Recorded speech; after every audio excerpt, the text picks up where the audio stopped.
Оказа се, че няма нарушение. Не е видял съдията Микелсен от Дания. Ъглов удар. Киряков се изпълни.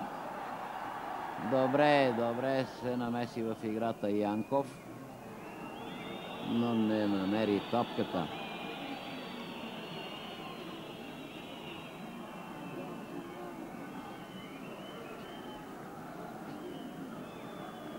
Десет минути и половина изминаха от началото на срещата България-Румъния. Последен квалификационен матч на втора група за европейския шампионат. Голове няма, 0-0. От това, което се наблюдава до този момент, е видимо какво е заръчал Димитър Пенев на нашите футболисти. Хубчев на десния фланг се занимава предимно с Матеуц. Киряков има грижата за Лъкатуш. В средата на терена и Янков е най-често близо до Сабъл.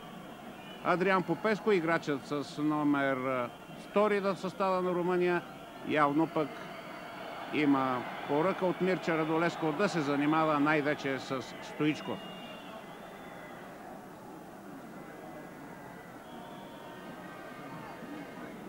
Топката е Хаджи и сега Лъкатуш.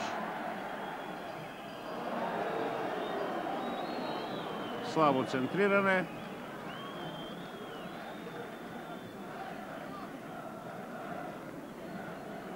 Около 2500 души са румънските туристи на трибуните на стадион Васил Левски.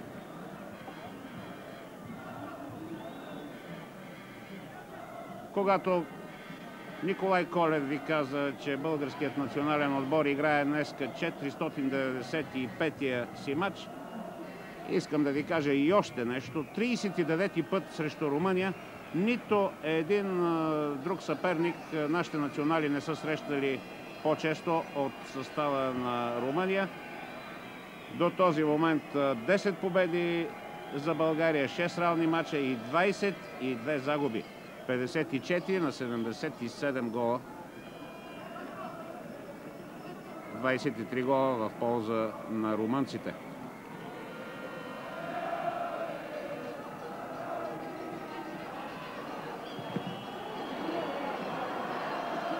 Сега Киряков.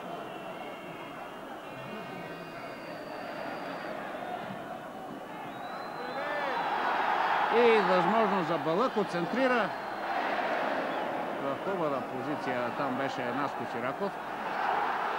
Костадинов. Малко се увлече Мунтяно. Хубава беше тази комбинация, но трябва малко повече да се търси изненада в действията. Много бързо се ориентират румънците в защита.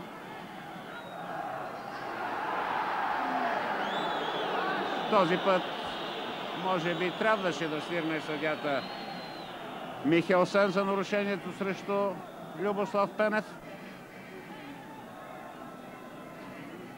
Събъл.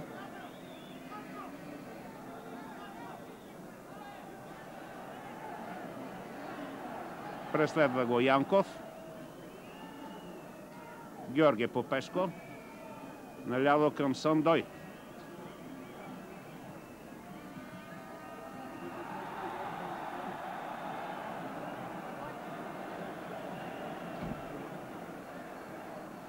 Лъкатуш. Киряков отне.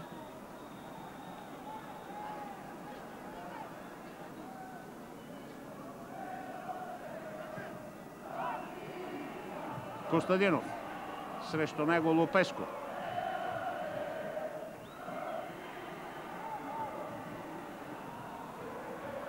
Пенев не е адресирано между Стоичков и Киряков.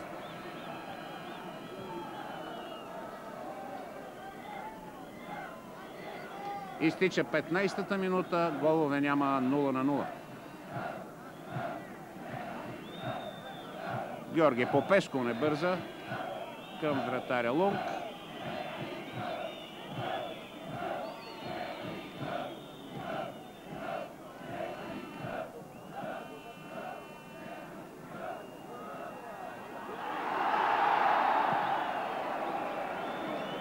Лонг изтича, за да изпревари Стоичков.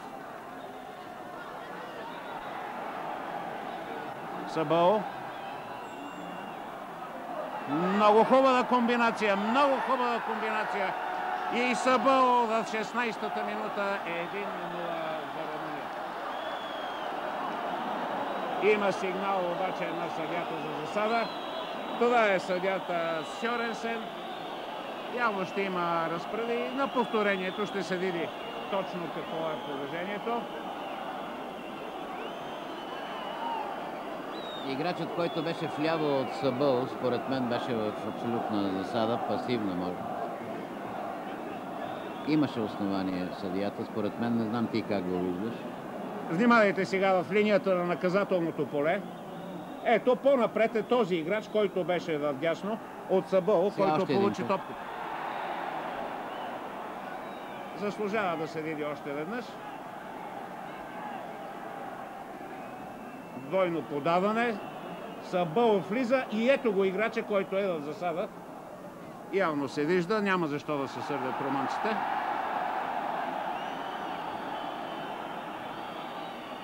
Пенев. Стоичков.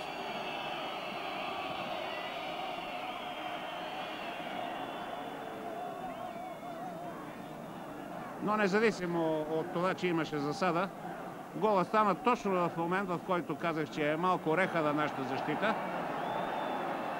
Ето и сега пак грешка на защитата и браво, браво на Михайлов, но съдята Михелсен видя нарушение на Михайлов и дуспа.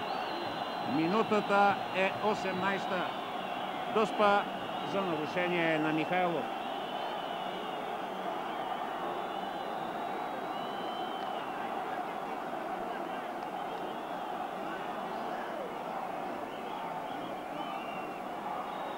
Съдиите, според мен, традиционно свират такива дуспи. Още един път ще помолим режисьора Георгиев, може би след изпълнението на дуспата, да даде нарушението.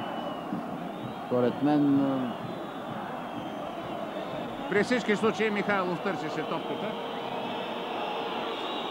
Хаджи изпълнява. И браво Михайлов, правдата възтържествува, мога да кажа, тъй като много добре се видя при повторението, че нямаше умишлено нарушение на Боби Михайлов.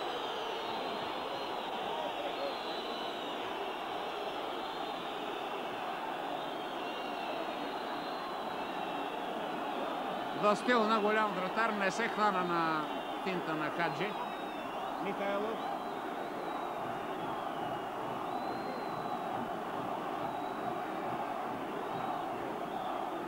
Понякога самочувствието е много лош съветник, а Хаджи не може да се оплаче от липса на самочувствие.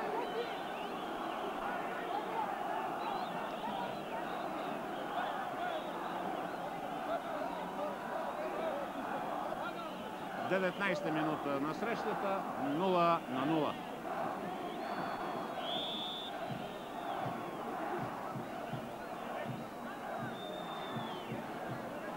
Ето го Хаджи на екрана.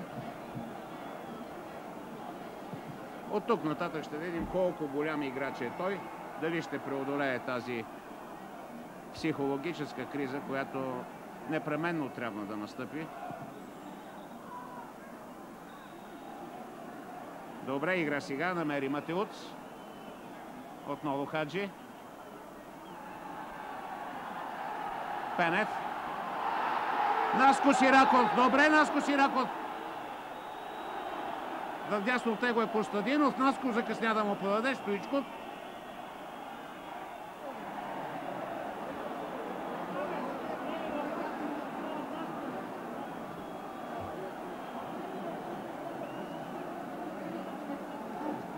Хаджи.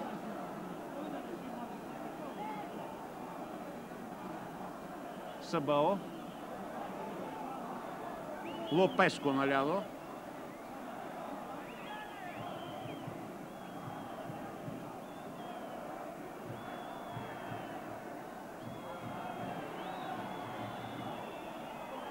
И отново много висока оценка за Боби Михайлов. Но тук веднага трябва да се каже, че Раков не трябва да пази в позиционно да пази в нашето наказателно поле. Там е необходимо плътно покритие. Сандой.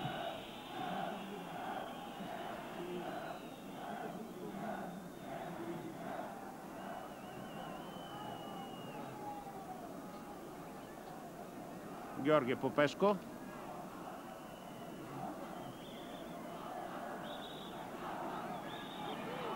Почти всички функции на полузащитата иска да поеме Хаджи. Няма топка в нападение, което да не минава през него. Стоичков върна на Михайлов.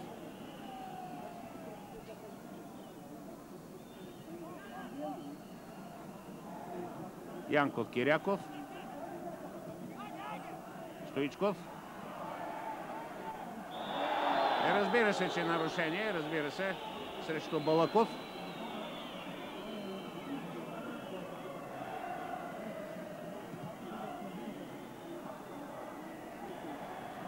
Не бе затруднен Лунг.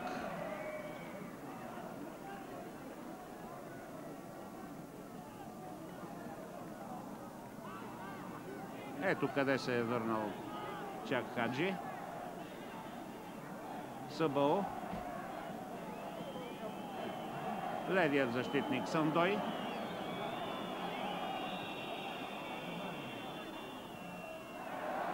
Балъков създаде това напрежение. Сгреши просто в защита. Пенев трябва да играе изтеглен напред. Костадинов, Стоичков в центъра, в ляво от него Сираков. Костадинов загуби.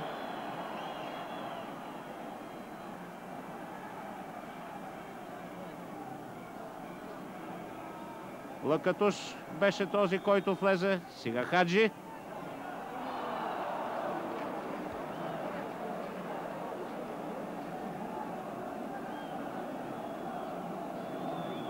Доста опасно нападат румънците.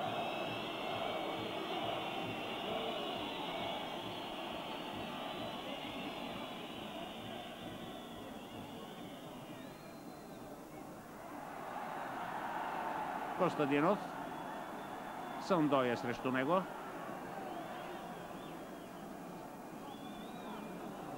Двадесет и 3 минути изминаха. 0-0.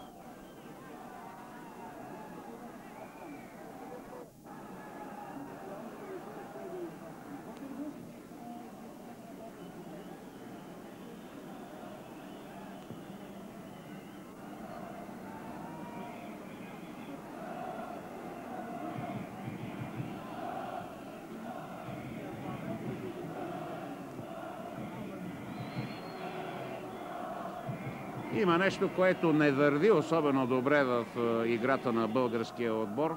Комбинациите са многоходови. Никакви изненадващи действия. Никакви влизания по фланговете. А имаме толкова силни футболисти, които могат да вършат тази роля. И Костадинов отдясно, и Стоичков отляво.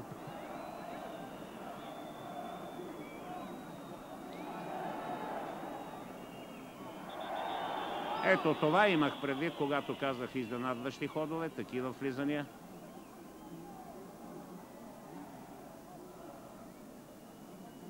Любослав Пенев се изтеглил малко назад. Оставили функциите на водач на нападението на Наско Сираков.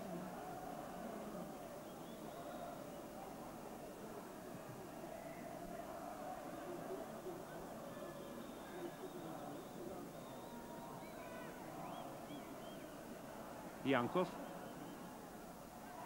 Балаков. Нарушение срещу Балаков. На Георги Попеско. Тръгва Стоичков. Балаков. И сега вече всички наши състезатели са покрити.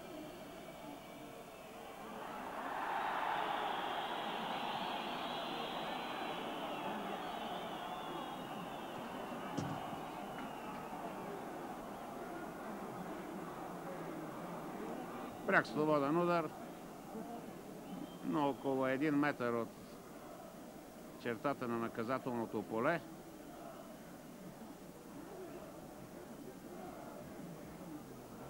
В толкова чиста позиция до този момент не сме излизали. 26-та минута.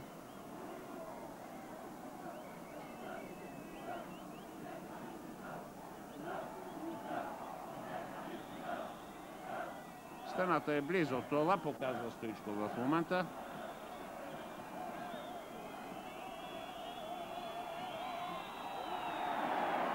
И отново Лунг не бе затруднен.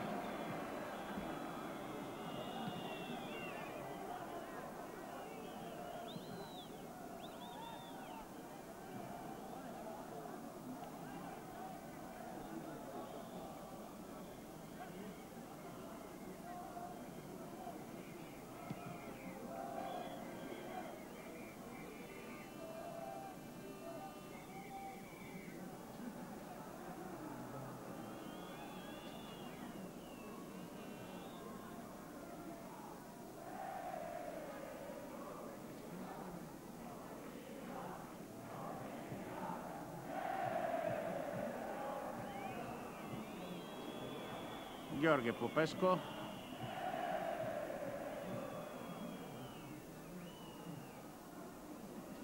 Матеуц. Сандой. Тежко ще бъде на Хупчев, ако Сандой и Матеуц играят толкова активно в зоната на лявото крило. Сега Лъкатуш. Триколо върна и ударът беше на Адриан Попеско, играчът с номер 2.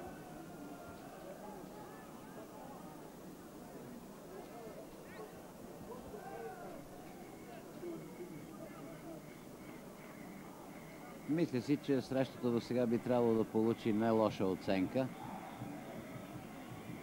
Нашите започват много енергично, за жалост не осъществяват крайната фаза на атаката по-силно и резултатно. По същия начин започнаха и срещу Италия. Може би си спомняте великолепната комбинация Пенев-Костадинов и отличния гол във вратата на Дзенга. Разбира се, защитниците трябва да играят много внимателно. Там се получават доста пробойни в зоната на Хупчев. Трябва добре да се подсигуряват Николай Илиев и Раков. Няма съдийски сигнал, но и Костадинов не спря тази топка както трябва, да отбележи първия гол. Да елиминира съпротивата на високия близо 2 метра Лунг. И разбира се, много по-бавно подвижен от нашия Емил Костадинов. Не бих искал да съм на мястото на румънските почитатели на футбола, които се зарадваха при първия гол, който беше отменен за засада. Очакваха навярно с надежда и по-точно изпълнение на Хаджи, но нашия вратар Михайло в тези минути беше великолепен. Румънците, според мен, показват силните страни на своя футбол. Те играят бързо, когато трябва твърдо, умеят да поддържат една висока динамика в играта, комбинация. Ето сега вече няма за какво да бъде отменен този гол. Защитниците, казах преди малко, всички могат да бъдат обявени за виновни в този гол. Много лесно позволяват да се осъществяват румънските комбинации. И Лъкатуш, играчът с номер 7, чието участие беше под въпрос заради контузия. Спомняте си го от матча миналата година между отборите на Румъния и Съветския съюз. Вкара 2 гола във вратата на Десаев. Ето виждате сега как не е подсигурено нищо. Сам срещу Михайлов Лъкатуш не пропуска. Това е много неприятно. В 29-та минута резултатът е 1-0 за гостите.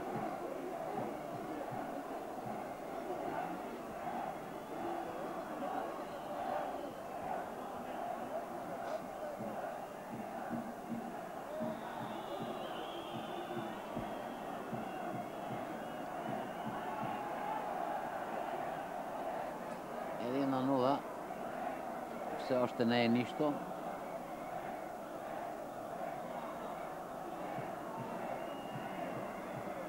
Еднаква голова разлика има.